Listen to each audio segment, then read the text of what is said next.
Okay, ito mga kababayan, Chris Ulo po at welcome back po ulit dito sa ating YouTube channel. Ito talaga mga kababayan, mga ka-analyze, talagang hindi ho mapaglayo yung showbiz sa politika at showbiz, mga kababayan, mga ka-analyze. Talagang talagang magkaduktong na ho eh. Ha? Pati nga ho sa mga relasyon, di ba? May mga taga-showbiz ho na napapangasawa, mga politiko. May mga politiko naman na napapangasawa, mga taga-showbiz. Hmm. Isa lang pala yun, no? Oh, ito kasi mga kababayan, magsimula muna ho tayo rito mga kababayan kasi kung naalala ninyo nung mga nakaraang taon ho, didikdikan ng mga DD shit sa atin na ito raw hong si Pangulong Bongbong Marcos ang humingi ho ng pakiusap dito ho sa Duterte, especially kay BP Inday Sara Duterte, na maging tandem sila noong 2022 election. Yun na nga ho yung nabuong unity team. Mm. Oh, na si Pangulong Bongbong Marcos daw ang nakiusap kay BP Inday Sara Duterte na tulungan mo kami, mag-vice president ka sa akin, sa amin. Kasi kapag hindi ikaw ang naging katandem ko, matatalo ako. Si BP Inday Sara Duterte ho ang nagpasimuno niyan. Then,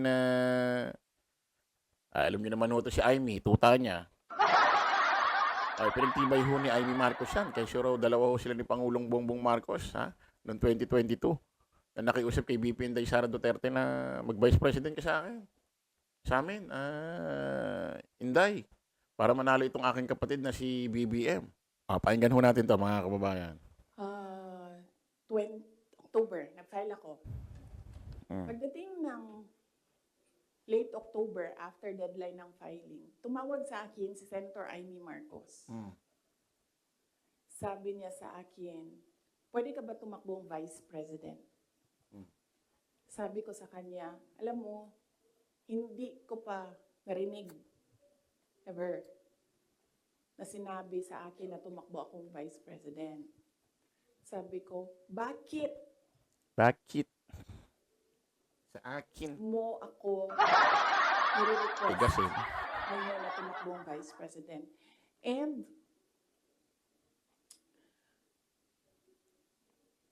I'm happy that she was honest enough to say, kasi matatalo kami ni Lenny kung hindi mo dalahin ang Bisaya. It was very straightforward. Now, it was all about winning, sinabi niya sa akin.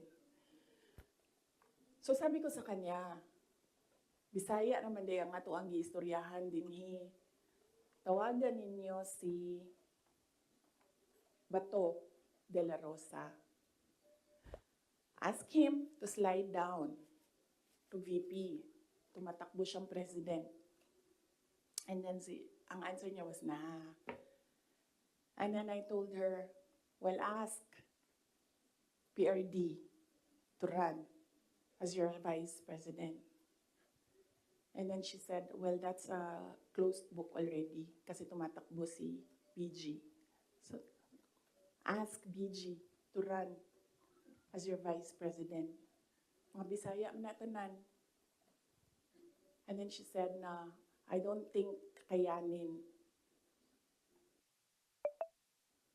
na manalo kami kay Lenny.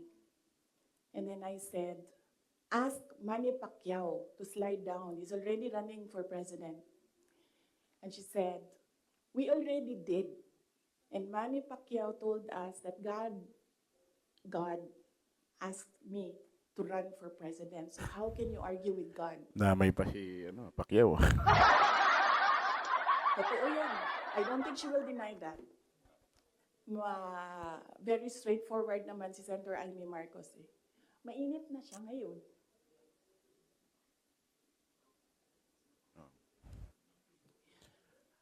Mga kababayan, stop na natin kasi habang tumatagal yung video, pa-nonsense ng pa-nonsense eh. Ito mga kababayan, according ho yan kay BP Inday Sara Duterte na tumawag sa kanya si Senador Amy Marcos ng 2022. bago maghalalan, bago ho mag-filing ho ng Certificate of Candidacy sa COMELEC na tumakbo ka sa amin. Ha? Maging Vice President ka ni Pangulong ni BBM that time, hindi pa Pangulo si BBM noon. Kasi pag hindi ka na namin naging tandem, yun nga unity team, matatalo si Bongbong Marcos ni Leni Robredo. So, itong mga DDS, mga DD shit, no?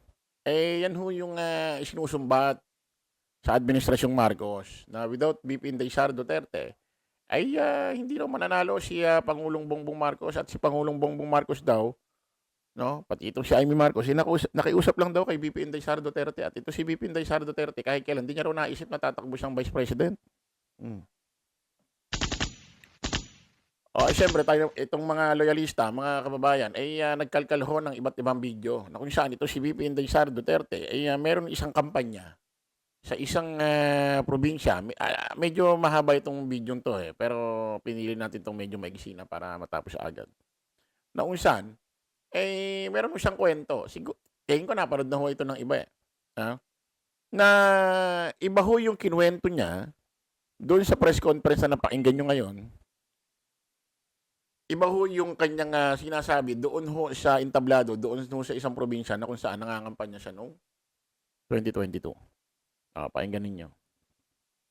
So sabi ko kay Bongbong Marcos, pwede mo ba akong kunin na vice presidente mo? Tutulong ako sa iyo.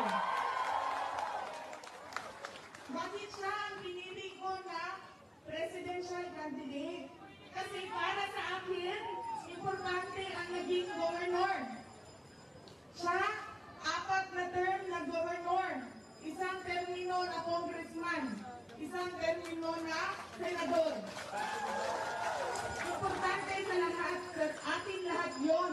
Tinanong ko siya, sir, ano bang gagawin natin? So sabi ko kay Bongbong Marcos, pwede mo ba akong kunin na vice presidente mo? Tutulong ako sa iyo. Ayan ho mga kababayan yung ebidensya ho na yan, mga kababayan, galing ho mismo sa bibig ho ni BP Inday Sara Duterte. So iba yung sinasabi niya ho sa press conference na sinasabi niya ito raw si Amy Marcos ay tumawag sa kanya, nakikiusap na tumakbo siya bilang Vice President, no? Kaya Pangulong Bongbong Marcos dahil kapag hindi raw nila nakatandem itong si BP Inday Sara Duterte, matatalo raw itong si Pangulong Bongbong ng Presidente bilang kay Leni Robredo. Pero lumalabas ho dito sa isang kampanya sa probinsya. Actually, medyo mahaba itong video nito no? Sabi niya doon sa video nung una, ay yung mga tao, kaya raw siya tumakbong Vice President, yun ang sinisigaw ho ng mga tao. Gusto raw ho siyang makita sa national. Ngayon, pinili niya raw mag-Vice President.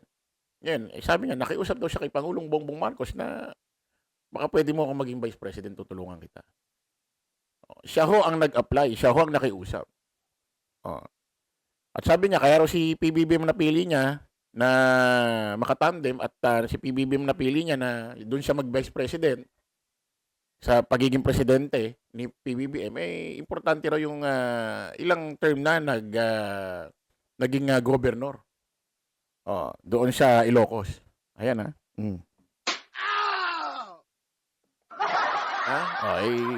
yung resibo ho na yan, galing ho mismo sa bibig, bunganga ni BP Inday Sara Duterte. Ba't ba natin binabalikan ito, mga kababayan, mga analyst? Nako, ito mga kababayan, sabi ko nga sa inyo, ang showbiz ho, at ang politika, hindi rin ho talaga nahihiwalay. Tulad nga ho ni Chis Escudero, asawa ho si Hart. Di ba? Na ex naman ni Jericho Rosales. Kasi mga kababayan, meron ho naging, ewan ko, concert ba to, event? Itong si Sharon Cuneta, at nandoon ho ang guest ho ni Sharon Cuneta. Itong first couple. Si First Lady Lisa Marcos at si Pangulong Bongbong Marcos. Anyway, mga kababayan, si Sharon Cuneta pala, ngayon January, nakuha niya na yung kanyang senior citizen ID. Senior na pala ito si Sharon Cuneta. Grabe, no? Congratulations. No? Kahit senior, napakaganda. No? At sexy pa rin ho ni Sharon Cuneta, mga kababayan. Nagkaroon ho ng event. Hindi ko alam kung ano ito. At nanonood nga yung first couple, si First Lady Lisa Marcos, Pangulong Bongbong Marcos. At nako ha, mga kababayan, nasampal ho ng katotohanan ni Sharon Cuneta, itong si VP Inday Sara Duterte dahil may mga sinabi ho kay Pangulong Bongbong Marcos. Habang si Sharon Cuneta ho ay nasa entablado at si PBB ay first couple ay nandoon ho sa baba at nakaupo ho. Ha? Pakinggan ninyo mga kababayan.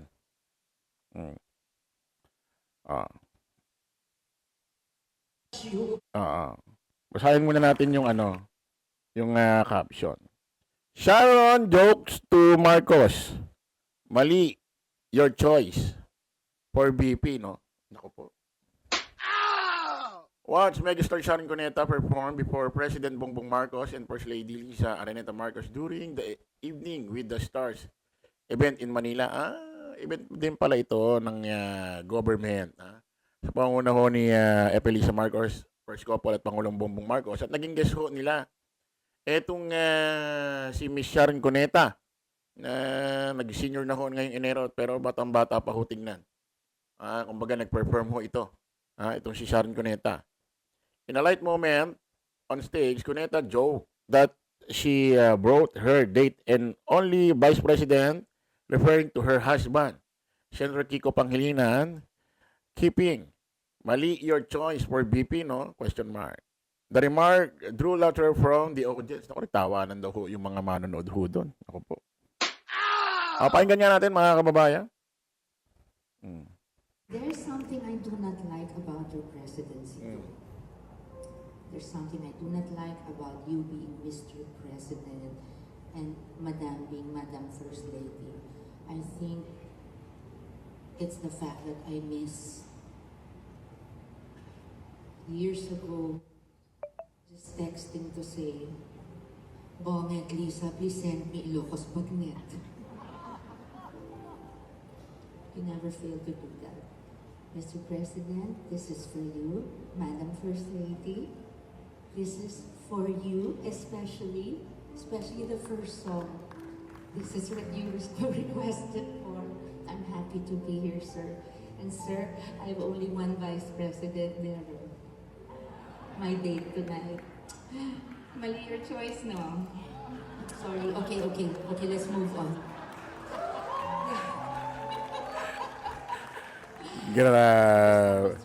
Grabe, binanatan ho, mga kababayan, ha?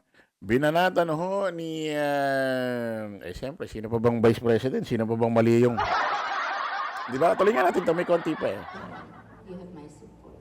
I will pray for you. I will pray for the country. I will pray that before we all judge you, that you are allowed to do your job for all of us.